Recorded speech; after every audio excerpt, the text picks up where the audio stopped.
تو یہ 2018 میں انتخابات جب ہوئے تو چونکہ کوئی پارٹی بھی اکثریت حاصل نہیں کر سکی، اس لیے مخلوط حکومت بن گئی، اور جو وہاں کے صدر تھے برہم صالح، انہوں نے دورہ کیا، اپنا کویت کا بھی دورہ کیا، اور اس کے ساتھ متحدہ عرب امارات بھی گئے، سعودی عرب بھی آئے، شاہ سلمان سے ملاقات بھی کی، اور اس کے بعد بلکہ سعودی عرب آنے سے پہلے وہ ایران بھی گئے، ایرانی حکام سے بھی ملاقاتیں کی۔ عراق کا جو مسئلہ ہے بنیادی طور پر مشرق وسطیٰ میں، یہیں سے بنیادی طور پر جو مشرق وسطیٰ میں بدامنی پیدا ہوئی وہ عراق سے ہی پیدا ہوئی 2003 میں، جب امریکہ نے جنگ مسلط کی تھی۔ اب صورتحال تبدیل ہو رہی ہے، جنگ کے بعد ایران نے عراق پر قبضہ کر لیا تھا، وہاں کی سیاست پر، وہاں کی وسائل پر، اور عراق کو سعودی عرب سے دور کر دیا تھا، لیکن اب کوششیں سامنے آ رہی ہیں کہ عراق جو ہے وہ سعودی عرب کے قریب ہو رہا ہے، سعودی عرب بھی عراق کو قریب کر رہا ہے، اور اس سے پہلے برہم صالح جو صدر ہیں عراق کے، انہوں نے دورہ کیا، اور اب جو ہے کل جو ہے وہ پارلیمانی وفد آیا ہے عراق کا، انہوں نے ملاقات کیا شاہ سلمان سے، اور یہ ایک بڑی ایک جو سٹیٹمنٹ سامنے آئی اس کے مطابق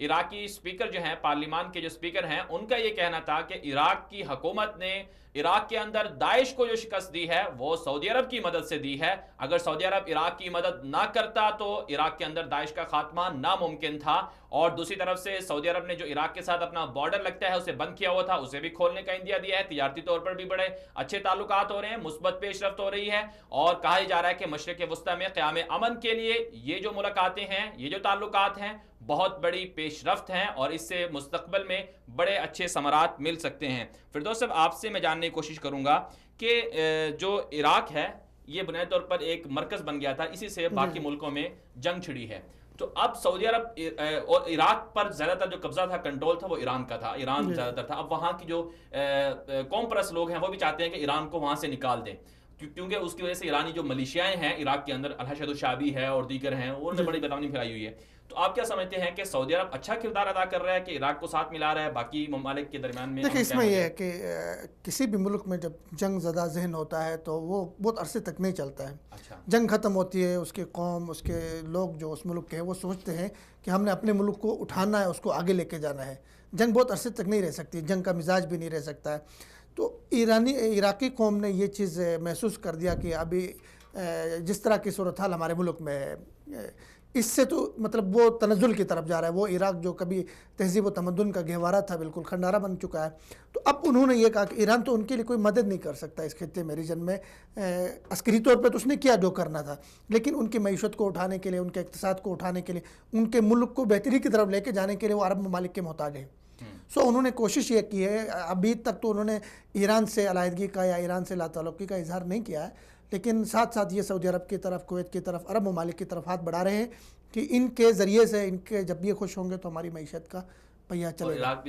سعودی عرب عراق کو سپورٹ کر رہا ہے۔ سعودی عرب کی ہمیشہ سے خواہش ہے کہ ریجن کے اندر، خطے کے اندر کسی بھی ملک کے لیے وہ بڑھ چڑھ کے ان کے ساتھ تعاون کرتے ہیں۔ چلیں فردوس صاحب، ایک اور سٹوری شامل کر لیتے ہیں، یہ ہے ہمارے پاس چین کی معاشی ترقی کے 40 سال مکمل ہو گئے ہیں، اور 1978 میں جو دنگ شاؤپنگ جو ان کے ایک رہنما تھے چین کے، انہوں نے ایک منصوبہ شروع کیا تھا کہ چین کو جو کمیونزم ہے اس سے ہٹ کر جو زرعی ترقی ہے اور معاشی ترقی ہے، اس کے ذریعے چین کو عالمی دنیا میں آگے لے کر جانا ہے۔ 40 سال پہلے چین نے سفر شروع کیا تھا ترقی کا، اور اب چین جو ہے وہ دنیا کی دوسری بڑی جو ہے معاشی طاقت بن چکی ہے، اور چین کا جو جی ڈی پی بتایا جاتا ہے وہ 11,000 ارب ڈالر سے زائد ہے، اور چین کی جو برآمدات ہیں، جو بیرونی دنیا کو چین اشیاء سپورٹ کرتا ہے، وہ رپورٹس کے مطابق 2.26 ٹریلین سے زائد ہیں، اور ان میں بڑی حیران کن بات یہ ہے کہ جو برآمدات ہیں چین کی 18.6% وہ امریکہ میں جاتی ہیں، اور اسی طرح 16.6% جو ہیں وہ یورپ میں جاتی ہیں،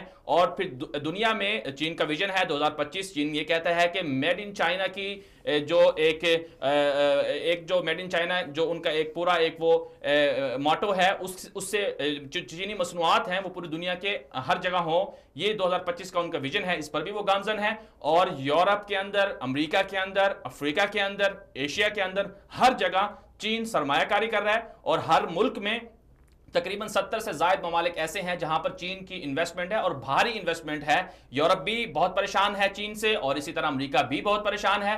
آج جو 18 دسمبر کو 40 سال مکمل ہوئے ہیں معاشی اصلاحات کے، اس حوالے سے جو چینی صدر ہیں ان کا یہ کہنا تھا کہ کہ ہم نے جو ترقی کی ہے اس کا مقصد ہمارا یہ نہیں ہے کہ ہم عالمی دنیا پر قابض ہو جائیں، عالمی معیشت پر ہم قابض ہو جائیں، لیکن ہم اپنے ملک کو آگے لے کر جائیں گے. جنگوں سے ملک آگے نہیں جاتے ہیں. مزید جان لیتے ہیں اسی حوالے سے، اس پر مزید بات کر لیتے ہیں فردوس صاحب سے. فردوس صاحب، آپ چین کو کیا دیکھتے ہیں؟ چین کے پاکستان کے ساتھ ریلیشن بہت اچھے ہیں، پاکستان چین کو اپنا دوست کہتا ہے، سی پیک کا منصوبہ بھی ہے، اور چین نے جیسے آج اپنی اسٹیٹمنٹ جاری کی کہ 40 سال کا سفر کیسا رہا. تو چین کی ترقی کو سامنے رکھتے ہوئے پاکستان کے لیے کیا پیغام ہے، اور دنیا کیوں چین سے ڈر رہی ہے؟ دیکھیں، چین جو ہے دنیا کا ایک ایسا ملک بن کے ابھرا ہے پچھلے کچھ عرصے میں کہ دنیا کا کوئی بھی ملک یہ نہیں چاہے گا کہ چائنا جیسے طاقت سے تعلقات بگاڑے. اچھا. چونکہ مستقبل چائنا کا ہے، اور چائنا بھی بڑی ان خوبصورتی کے ساتھ بڑی انہوں نے فوکس کیا ہوا اپنے معیشت کے ساتھ. ان کے سیٹلمنٹ کے مسائل انڈیا کے ساتھ بھی ہیں اور ممالک کے ساتھ بھی ان کے ہیں، لیکن وہ ان چیزوں کو نہیں چھڑ رہا ہے، جنگ کی طرف نہیں جا رہا ہے. اس کا ٹوٹل فوکس یہ ہے کہ وہ ابھی چونکہ 11,000 ارب ڈالر جیسے آپ نے کہا جی ڈی پی ہے، ادھر امریکہ کے 19,000 ارب ڈالر ہے، تو ابھی اس فگر کو انہوں نے کراس کرنا ہے. جب تک وہ اس فگر کو کراس نہیں کرتے ہیں وہ سپر پاور ہونے کا دنیا میں اس طرح کے کوئی دعویٰ نہیں کرے گا. تو ٹوٹل اس کا فوکس ابھی اس کی طرف. اور پاکستان کا اچھی بات ہے کہ خطے میں چائنا ایک بہت اہم ملک ہے اور ہمارے ساتھ اس کی سرحد لگتی ہے، اور پاکستان کے ساتھ ان کے دونوں طرف سے ان کے جو تعلقات ہیں اس کو سراہا جاتا ہے. تو لیکن گوادر جو ہے، گوادر ہم نے چائنا کو حوالے کیا ہوا ہے، چائنا وہاں پر انویسٹمنٹ کر رہا ہے، تو اس کا مطلب تو یہ ہوا کہ پاکستان گوادر کے ذریعے چین بہت آگے جائے گا. پاکستان کا بھی ایک چین کی ترقی میں رول تو ہوگا. دیکھیں، اس طرح یہ ہوتا ہے کہ آپ جی کچھ مفروضے ہیں سی پیک کے حوالے سے، گوادر کے حوالے سے کہ چائنا اس کو انڈیا کمپنی بنائے گا، ہم سے کمائے گا. ایسا نہیں ہے. پاکستان ایک ایٹمی ملک ہے، ایک بہت ذمہ دار ملک ہے، اور یا سنگاپور یا اس طرح کے جیسے سری لنکا جیسے ممالک کے ساتھ اس کی تشبیہ نہیں دی جا سکتی، اس کو نہیں دیا. تو چائنا بھی کمائے گا، ہم بھی کمائیں گے اس سے.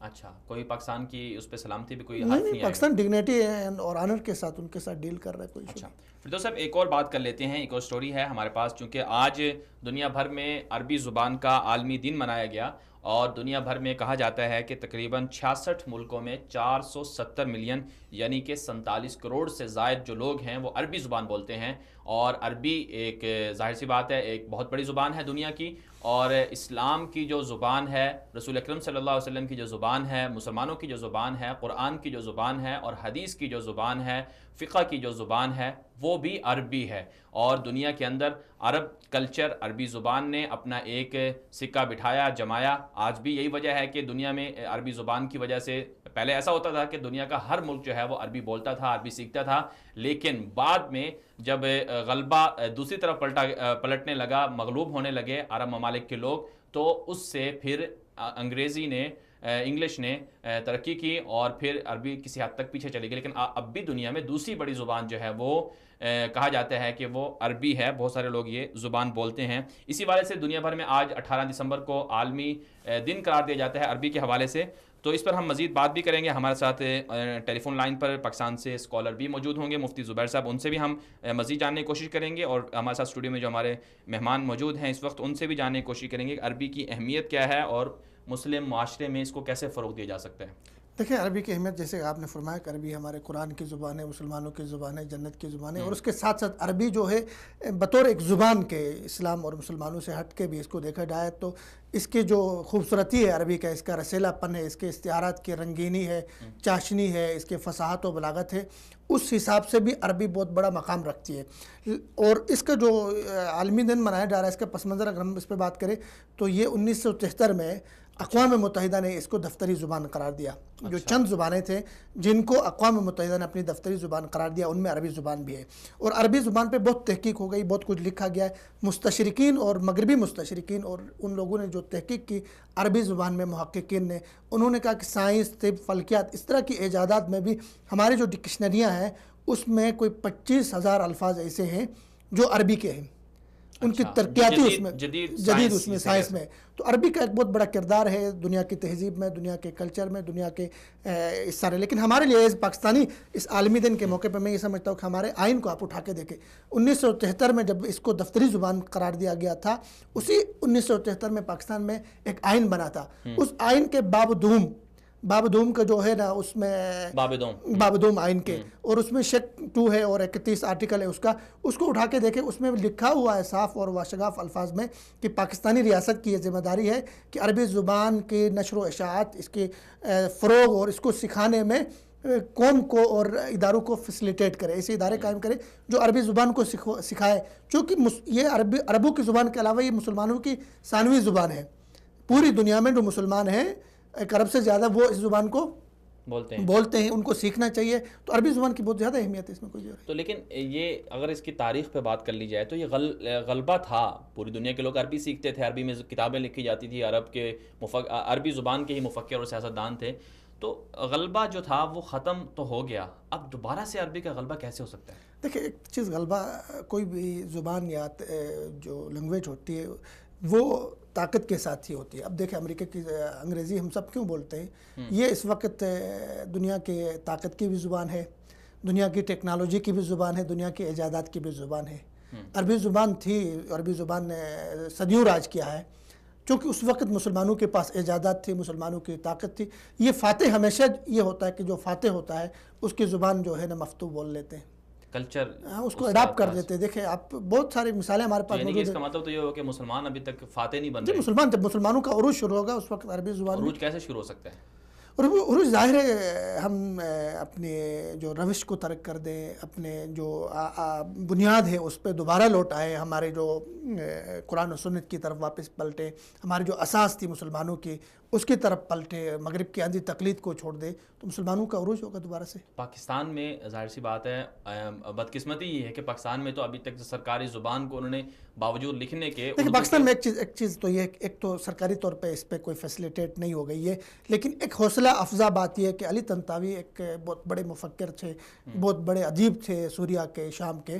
یہ ایک دفعہ کراچی گئے اسی طرح کے ایک سیمینار میں، پرائیویٹ سیمینار تھی، اس میں جا کے انہوں نے کہا کہ آج ہم عرب آتے ہیں آپ سے گفتگو کرنے کے لیے، آپ کو سکھانے کے لیے، لیکن ایک دور آئے گا کہ آپ پاکستانی آئیں گے ہم عربوں کو سکھانے کے لیے۔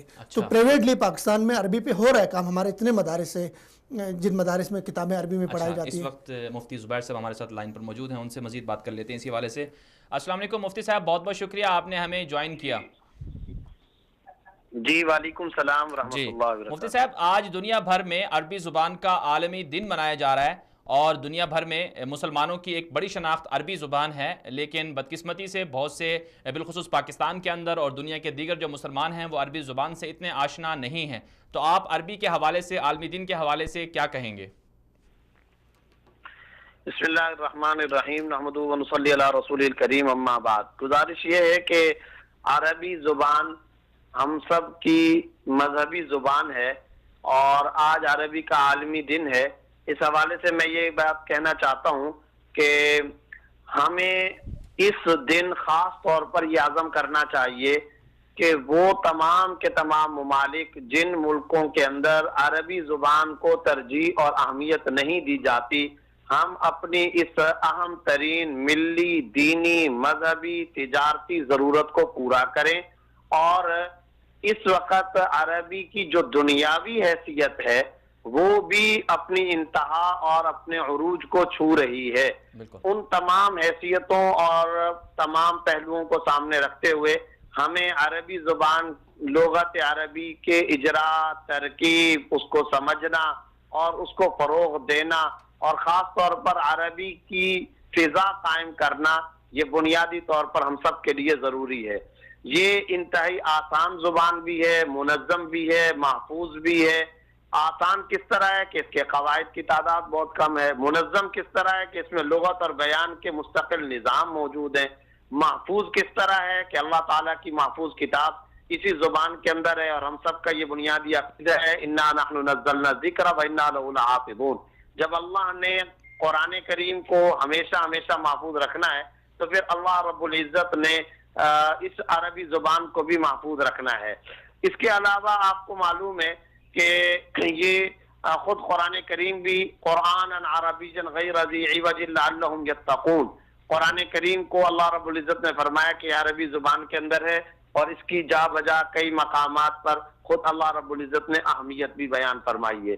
تو آج کے خاص طور پر اس اہم ترین دن میں ہم سب کو اس کی طرف توجہ کرنے کی ضرورت ہے. یہ زبان قیامت تک رہے گی, دوسری زبانوں کی طرح گمنامیوں کی موت کبھی نہیں مرے گی. مفتی صاحب ایک اور بات, آغاز اس کا ابتداء آفرینت سے لے کر اب تک اور تا قیام قیامت انشاءاللہ العزیز اس کا دوام رہے گا. مفتی صاحب ایک اور بات جو ہے, جس طرح سے آپ نے عربی کی اہمیت تو بتا دی, پاکستان کے اندر چونکہ اسلام کے نام پر ملک بنا, اسلامی جمہوریہ پاکستان ہے, تو پاکستان کے اندر اردو کا بھی صحیح طرح سے جس طرح فروغ ہونا چاہیے وہ بھی نہیں ہو رہا, اور عربی کا بھی جس طرح سے حکومتی سطح پر فروغ ہونا چاہیے وہ بھی نہیں ہو رہا. مدارس تو کر رہے ہیں, علماء کرام ورثۃ الانبیاء ہیں, ان کی ذمہ داری بھی ہے, تو علماء کرام کی بھی تو ذمہ داری بنتی ہے کہ حکومتی لیول پر اور عوامی اجتماعات میں, عوامی معاشرے میں عربی کے فروغ کے لیے اپنے جو کردار ہے وہ ادا کریں. بالکل صحیح بات ہے. میں آپ کو ایک بات عرض کروں کہ 2010 میں وفاقی شرعی عدالت نے نصاب تعلیم میں عربی کو لازمی قرار دینے کا ایک باقاعدہ فیصلہ بھی جاری کیا تھا, لیکن انتہائی افسوس کا مقام ہے, انتہائی غم کا مقام ہے کہ پھر اس فیصلے کو بعد میں کالعدم قرار دے دیا گیا تھا. اس وقت اسکولوں کے اندر ضرورت اس بات کی ہے کہ اس کو فروغ بھی دیا جائے اور اس کی اہمیت بھی اجاگر کی جائے اور اس کی فضا قائم کی جائے. میں ایک بات یہ عرض کرنا چاہتا ہوں اور بڑے پوری دیانتداری اور پورے شرح صدر کے ساتھ میں یہ کہتا ہوں, عربی زبان سے دوری دہشت گردی کے اندر بھی ایک اہم ترین سبب ہے. عربی زبان سے عدم واقفیت یہ فرقہ واریت کو بھی پیدا کرتی ہے. یہ شاید کسی کو میرا یہ دعویٰ بڑا اچنبھا محسوس ہو, لیکن میں آپ کو بڑی وضاحت کے ساتھ یہ بات کہنا چاہتا ہوں کہ آج ہمارے مسلمانوں کے بہت سارے درد دل رکھنے والے عام مسلمان یہ تو کہتے ہوئے نظر آتے ہیں کہ فرقہ واریت نہیں ہونی چاہیے. بالکل صحیح ہے, وَاعْتَصِمُوا بِحَبْلِ اللَّهِ جَمِيعًا وَلَا تَفَرَّقُوا, خود قرآن کریم کا بھی حکم ہے. اس فرقہ واریت کو ختم کرنے کا ایک اہم ترین حل یہ بھی ہے کہ ہر مسلمان احادیث طیبہ کو, قرآن کریم کو خود سمجھے. اور وہ کیسے سمجھے گا؟ بنیادی شرط یہ ہے کہ وہ عربی سے واقفیت پیدا کر لے. جب عربی سے واقفیت پیدا کر لے گا تو بعض وہ آیات جن کے بارے میں ہم کہتے ہیں کہ سو کال دانشور اپنی طرف سے معنی بیان کرتے رہتے ہیں اور اس کی وجہ سے لوگوں کے ذہنوں میں کنفیوژن پیدا کرتے ہیں, تفرقہ بازی پیدا کرتے رہتے ہیں. جب عام مسلمان عربی کی گہرائی کو, اس لفظ کے معنی کو, اس کی تشریح کو, ترجمے اور تفسیر کو خود جانتا ہوگا تو ظاہر ہے کہ کوئی شخص اس کو کنفیوژن کے اندر مبتلا نہیں کر سکے گا. تو فرقہ واریت کو ختم کرنے کے لیے بھی یہ ایک اہم ترین. اچھا, اسی طرح میں اس کی ایک تازہ مثال آپ کو بتا دوں. آپ نے بھی سن رکھا ہوگا کہ ہمارے ہاں کہا جاتا ہے, بعض لوگ سو کال دانشور, لبرل اور کچھ سیکولر قسم کے احباب یہ کہتے ہیں جناب قرآن کریم نے شراب کو حرام نہیں قرار دیا. ابھی کچھ عرصہ پہلے بھی یہ انڈر ڈیبیٹ رہا موضوع. تو حالانکہ یہ کیا ہے, یہ بہت بڑی جہالت کا ثبوت ہے. قرآن کریم سورہ مائدہ آیت نمبر 90 کے اندر اس کو رجس قرار دیتا ہے. اب کوئی شخص جا کر رجس کا ترجمہ لغت کے اندر, ڈکشنری کے اندر جا کر کے تلاش کرے تو آپ کو معلوم ہے کہ اس کا ترجمہ کیا ملے گا. اس کے ترجمے اور اس کی ڈکشنری کے اندر جو میننگ لکھے ہوئے وہ لکھا ہوا ہے گندگی, نجاست, گندی چیز, ناپاک چیز, گندا فعل, بدکاری, گناہ, حرام, لعنت, کفر, عذاب. یہ رجس کے معنی ہے. اب آپ حیران ہوں گے کہ جس چیز کو اللہ رب العزت یہ القاب دے رہے ہوں, یہ لفظ تو میں کہتا ہوں رجس کا لفظ جو اللہ نے استعمال کیا یہ تو ناجائز یا کراہت یا قباحت یا حرام سے بھی زیادہ سخت لفظ ہے, اور یہ اس سے بھی زیادہ سخت لفظ ہے. اور ہمارے سو کال دانشور کیا کھڑے ہو کر کے کہہ رہے ہوتے ہیں کہ جناب قرآن کریم نے شراب کو حرام نہیں قرار دیا. ارے حرام کا لفظ نہیں ہے, یہ لفظ اللہ نے بیان کیا ہے اور اس کے معنی کیا ہے وہ میں نے آپ کے سامنے بیان کر دیے. تو یہ یاد رکھیں, جہالت ختم کرنے کا, فرقہ واریت ختم کرنے کا ایک اہم ترین طریقہ یہ ہے کہ قرآن کو سمجھا جائے, احادیث طیبہ کو ڈائریکٹ سمجھا جائے. تو قرآن اور احادیث طیبہ کو کب سمجھے گا عام مسلمان؟ جب عربی سے واقفیت رکھے. تو میں یہ کہتا ہوں کہ عربی زبان کو فروغ دینا یہ وقت کی ضرورت ہے, اور حکومتوں کو بھی اس بات پر آنا چاہیے. ارے بھائی, تم اپنے ملک کے اندر امن و امان چاہتے ہو, فرقہ واریت ختم کرانا چاہتے ہو, آئے دن کے جھگڑے ختم کرانا چاہتے ہو, اس میں بھی ممد اور معاون یہی بات ہوگی کہ تم اسکولوں کے نصاب تعلیم کے اندر عربی زبان کو شامل کرو, اس کو سلیبس کا ایک لازمی جز اور حصہ قرار دو. چلیں مفتی صاحب, بہت بہت شکریہ, آپ نے بہت اچھی اور قیمتی گفتگو اشاعت فرمائی. آپ کا بہت بہت شکریہ. فردوس صاحب, آخری کمنٹ آپ سے لوں گا اسی ٹاپک پر, چونکہ ہمارے عرب دنیا سے تعلقات بھی بڑے اچھے ہونے جا رہے ہیں. عمران خان صاحب نے دورہ کیا سعودی عرب کا, متحدہ عرب امارات کا, اور عربی جو ہیں وہ عربی بولتے ہیں, اور انگلش سے ظاہر سی بات ہے انگلش نے اتنا غلبہ نہیں کیا کہ اپنی زبان چھوڑ دیں. تو پاکستان کے اندر جو میڈیا ہے وہ عرب دنیا کو پاکستان کا چہرہ دکھانے کے لیے کوئی ایسا عربی میڈیا نہیں ہے. تو آپ اس پر کیا کہیں گے کہ پاکستان کے اندر عربی کے اندر, عربی زبان کے اندر کوئی میڈیا ہونا چاہیے, کوئی ویب سائٹ ہونی چاہیے جس کے ذریعے سے پاکستان کا مثبت چہرہ جو ہے وہ عربوں کو دکھایا جائے. یہ ہمیں عربوں کے قریب اور تعلقات کو مزید مستحکم کرنے کا بھی تو ذریعہ بن سکتا ہے. ہاں بالکل ایسا ہی ہے. عربی یہ پچھلے ایک مہینے سے, بلکہ 1.5-2 مہینے سے یہ بات ہم لوگ بات کر رہے ہیں, ہمارے احباب بات کر رہے ہیں کہ ایک ایسا ٹی وی چینل, ایک ایسا میڈیا ہاؤس ہونا چاہیے جو عرب دنیا کو ہمارا چہرہ دکھائے, چونکہ ہمارے سب سے زیادہ تعلقات, ہمارے سب سے زیادہ مفادات عرب دنیا سے. آپ کو یاد ہوگا وزیر اعظم عمران خان صاحب جب یہاں پہ اکانومک کانفرنس میں آئے تو وہاں ایک عربی نے اٹھ کے ایسا سوال کیا جو ہمیں شرمندگی کا باعث بنا. انہوں نے کہا ہمیں تو نہیں پتہ ہے پاکستان کے بارے میں یہ چیزیں. تو پاکستان کے بہت مثبت چیزیں ہم دکھا سکتے ہیں عالم عرب کو, تو اس کے لیے ضروری ہے کہ ایسا ایک ٹی وی چینل یا اس طرح کا ایک میڈیا ویب سائٹ وغیرہ ہو. ناظرین اکرام, آگے بھی بڑھیں گے اور مزید سٹوریز بھی شامل کریں گے, لیکن اس سے پہلے ایک مختصر سی بریک لیں گے. بریک پر واپس آئیں گے, ہمارے ساتھ رہیے گا.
ویلکم بیک ناظرین. پروگرام میں آخری سٹوری شامل کریں گے اور آپ کو بتائیں گے سعودی عرب سے یہ سٹوری ہے اور دلچسپ سٹوری ہے, ہمارے پروگرام کا ضرور حصہ بنتی ہے. ہر روز کوئی نہ کوئی دنیا بھر سے دلچسپ سٹوری جس میں ہمارے لیے سبق ہوتا ہے. اور یہ سٹوری ہے سعودی عرب کی, کہ سعودی عرب کے اندر جو سب سے بڑا بینک ہے اور جو اس کے مالک ہیں, انہوں نے ایک بہت بڑا کھجوروں کا باغ بنا رکھا ہے, اور اس باغ کا جو حجم ہے وہ بھی بہت بڑا ہے, اور مشرق وسطیٰ بلکہ کہا جاتا ہے دنیا بھر میں بہت بڑا یہ باغ ہے. لیکن اس کی آمدنی کہاں جاتی ہے, وہ اللہ کے راستے میں خرچ ہوتی ہے, اور بہت سے ایسے کام ہیں جن میں اس باغ کی انکم کو خرچ کیا جاتا ہے. یہی وجہ ہے کہ سعودی عرب کے جس شخص کا یہ باغ ہے اسے سعودی عرب میں, نہ صرف سعودی عرب میں بلکہ دیگر جو ممالک ہیں, بالخصوص جو غربت کا شکار ممالک ہیں, ان میں ان کو بہت زیادہ خراج عقیدت پیش کیا جاتا ہے, کیونکہ ان کی وجہ سے بہت سے گھرانے چل رہے ہیں, بہت سے دینی مراکز چل رہے ہیں. اسی حوالے سے ہمارے ساتھ ہم فردوس جمال صاحب سے جاننے کی کوشش کریں گے. انہوں نے بھی اپنی وال پر یہ سٹوری شیئر کی تھی, تو اسے پاکستان میں بہت سراہا گیا. عربی زبان میں تھی پہلے, اور انہوں نے اردو میں اس کو ترجمہ کیا اور اسے شیئر کیا. ان کی اپنی وال پر بہت زیادہ اس سٹوری کو پڑھا بھی گیا اور اس کو شیئر بھی کیا گیا. فردوس صاحب, آپ اس سٹوری کے حوالے سے کیا بتائیں گے جو آپ کی وال پر تقریباً 10,000 میرے خیال میں شیئر ہو چکی ہے, تو یہ اس سے کیا سبق ملتا ہے ناظرین کو؟ دیکھیے, سب سے پہلے تو یہ کہ اس سٹوری کو شیئر کرنے کے بعد میں نے آج ایک اور سٹوری نکالی, تو بنیادی طور پہ میں محسوس کر رہا تھا, یہ آپ بھی محسوس کرتے کہ ہمارے ہاں اسلامی دنیا میں ہیروئزم کی کمی ہم نے ڈیولپ کی, محسوس کی ہے. حالانکہ ہمارے پاس جتنے ہیروز ہیں وہ دنیا میں کسی کے پاس نہیں ہے. ہماری تاریخ بھری پڑی ہے کہ اتنے ہیروز ہمارے پاس ہیں جن کو فالو کیا جائے گا. چونکہ آپ دیکھیں ابھی مغرب کے پاس تو ہیروز نہیں ہے, وہ کیا کرتے ایسے مطلب کردار وہ تخلیق کرتے ہیں, فرضی اپنے بچوں کو وہ کردار دکھاتے ہیں اور ایک بہت بڑا کر کے اس کو پیش کر لیتے ہیں. ابھی بل گیٹ ہے, ٹھیک ہے نا, ان کے کوئی فلاحی کام اتنے زیادہ نہیں ہے, لیکن اس کو اتنا ایک بڑا نام بنا دیا, عوادے بنا. لیکن ہماری اسلامی دنیا میں ایسی قیمتی خوبصورت شخصیات ہیں, ان کے بہت بڑے کردار ہیں, ان کے بہت بڑے کام ہیں جن کو میڈیا پہ نہیں لایا گیا.